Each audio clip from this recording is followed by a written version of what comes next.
आज रविवार के पावन अवसर पर मैं आपको सूर्यदेव से जुड़ी एक कथा सुनाऊंगी। रविवार का दिन सूर्यदेव को समर्पित होता है। कहा जाता है इस दिन व्रत रख के कथा का पान अवश्य करना चाहिए, जिससे सूर्यदेव की कृपा हमेशा आपके ऊपर बनी रहती है। तो आइए शुरू करें। किसी नगर में एक बुढ़िया रहती थी। बुढ़िया सूर्यदेव की बहुत बड़ी भक्तन थी। रविवार को सुबह जल्दी उठकर घर को लीप कर स्नान करने के बाद व्रत धारण करती और फिर सूर्यदेव की कथा करती। बुढ़िया नियमित रूप से रविवार का व्रत रखा करती थी, जिससे सूर्यदेव की कृपा बुढ़िया पर थी और वह सुखी जीवन यापन कर रही। बुढ़िया हमेशा सूर्यदेव की पूजा करती रहती, जिस वजह से उसका स्वास्थ्य भी काफ़ी अच्छा था। वहीं ये सब देखकर उसकी पड़ोसन काफ़ी ज़्यादा जलती। बुढ़िया के घर में कोई नहीं था। बुढ़िया अकेले ही जीवन यापन किया करती थी।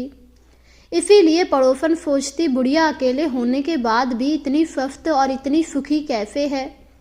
पड़ोसन को कुछ समझ नहीं आता और उन्होंने इस बात का पता लगाने की सोची। रविवार का दिन आया। बुढ़िया सुबह उठी, उनके आंगन से गोबर लेकर पूरे घर को लीपा। फिर स्नान करने के बाद उसने सूर्यदेव की पूजा की, उनको जल अर्पित किया और फिर कथा कही।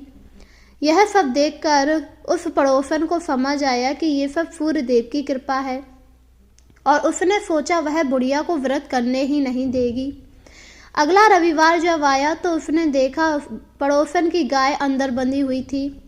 यह देखकर बुढ़िया काफ़ी ज़्यादा हैरान हुई। उसने पड़ोसन का दरवाज़ा खटखटाया, जिस पर पड़ोसन ने कहा, क्या हुआ अम्मा, इतनी सुबह सुबह हमारे घर का दरवाज़ा क्यों खटखटा रही हो? तुमने अपनी गाय को अंदर क्यों बांध दिया है? मुझे थोड़ा गोबर चाहिए क्योंकि मुझे अपना घर लीपना है। मेरी गाय ने आज गोबर नहीं दिया, आप यहाँ से जाइए। यह सुनकर बुढ़िया काफ़ी ज़्यादा परेशान हुई और बोली, देख लो, शायद थोड़ा बहुत गोबर हो। अगर गोबर नहीं मिला तो फिर मेरी पूजा सफल नहीं हो पाएगी। मना कर दिया ना, मेरे पास गोबर नहीं है, आप जाइए, क्यों मेरा दिन खराब कर रही हैं। यह सुनकर बुढ़िया वहाँ से चली आई। घर ना लीप पाने की वजह से उसने अन्न जल कुछ भी ग्रहण नहीं किया, क्योंकि जब तक घर नहीं लीपेगी तब तक वह सूर्यदेव की पूजा कैसे कर पाएगी। बुढ़िया को कुछ समझ नहीं आ रहा था और वह पूरे दिन भूखी प्यासी डली रही। सूर्यदेव ने जब यह सब देखा तो वह उसकी भक्ति से काफ़ी ज़्यादा प्रसन्न हुए। अगली सुबह बुढ़िया उठी तो हैरान थी। उसके घर के आंगन में एक गाय बंधी हुई थी जो बहुत ही सुंदर थी। गाय को देखकर बुढ़िया काफ़ी हैरान हुई, इधर उधर देखने लगी और उसने सूर्यदेव का नमन किया। उसे समझ आया ये सब सूर्यदेव की कृपा थी। वहीं पड़ोसन ने जब बुढ़िया के आंगन में इतनी सुंदर गाय को देखा तो वह काफ़ी ज़्यादा जल गई। अगली सुबह पड़ोसन जल्दी उठी तो उसने देखा गाय ने सोने का गोबर दिया था। सोने का गोबर देखकर पड़ोसन लालच में आ गई और गोबर उठाकर चली गई। प्रतिदिन पड़ोसन जल्दी उठकर सोने का गोबर ले जाती। बुढ़िया इस बात से बेखबर थी क्योंकि उसे पता ही नहीं था। सूर्यदेव ये सब देख रहे थे और एक रात उन्होंने बुढ़िया को दर्शन दिए और कहा, तुम अपनी गाय को अंदर बांधो। यह सुनकर गाय को बुढ़िया अंदर बांधने लगी, जिससे पड़ोसन काफ़ी ज़्यादा हैरान हुई। जब गाय ने गोबर दिया तो बुढ़िया को पता लगा गाय सोने का गोबर देती है, जिससे बुढ़िया काफ़ी ज़्यादा प्रसन्न हुई।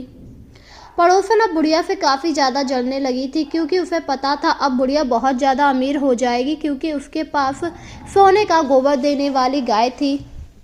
और उसने अपने पति से कहा कि वह ये बात राजा को बताए, जिससे राजा उसकी गाय को छीन लेगा।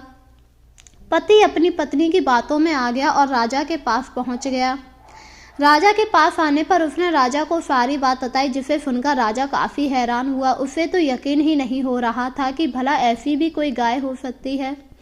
इसलिए राजा ने कुछ सैनिकों को बुढ़िया के घर पर भेजा। उस दिन रविवार था। बुढ़िया घर का आंगन लीप रही थी। जब उसने सैनिकों को देखा तो कहा, आप यहाँ पर? हम तुम्हारी गाय लेने आए हैं, राजा का आदेश है। यह सुनकर बुढ़िया काफ़ी ज़्यादा दुखी हुई और बोली, आप मेरी गाय को मत ले जाइए, क्योंकि अगर आप इसे ले जाएंगे तो मैं मर जाऊंगी। ये गाय मुझे सूर्यदेव ने दी है। पर उन सैनिकों ने बुढ़िया की एक भी बात नहीं सुनी और उस गाय को लेकर महल आ गए। राजा ने जब गाय को देखा तो वह काफ़ी ज़्यादा खुश हुआ क्योंकि गाय बहुत ही सुंदर थी। अगली सुबह जब राजा उठा तो उसने देखा गाय ने सोने का गोबर दिया हुआ था। वहीं दूसरी तरफ बुढ़िया काफ़ी ज़्यादा दुखी थी क्योंकि अब वह फिर से अपना आंगन नहीं लीप पाएगी और उसने सूर्यदेव से कहा, हे सूर्यदेव, अब मैं क्या करूं? मेरी तो गाय छीन ली गई। अब मैं आपका व्रत किस प्रकार रख पाऊंगी, क्योंकि गोबर नहीं होगा तो मैं आंगन लीप कर आपका पूजन कैसे कर पाऊंगी। यह कहकर बुढ़िया भूखी प्यासी रही। दिन गुजरते रहे, बुढ़िया ने अन्न का एक भी दाना नहीं दिया। ये सब देखकर सूर्यदेव काफ़ी ज़्यादा प्रसन्न हुए। वहीं सूर्यदेव को राजा पर काफ़ी ज़्यादा क्रोध आया। उन्होंने राजा को दर्शन दिए और कहा, अगर तुमने बुढ़िया की गाय नहीं लौटाई तो मैं तुम्हारा सारा धन नष्ट कर दूंगा। ये गाय मैंने खुद बुढ़िया को दी थी। सूर्यदेव प्रातःकाल ही स्वप्न देखकर उठ गए। वह काफ़ी ज़्यादा भयभीत हो गए थे और उन्हें अपनी गलती का एहसास हुआ कि उन्होंने कितनी बड़ी गलती कर दी।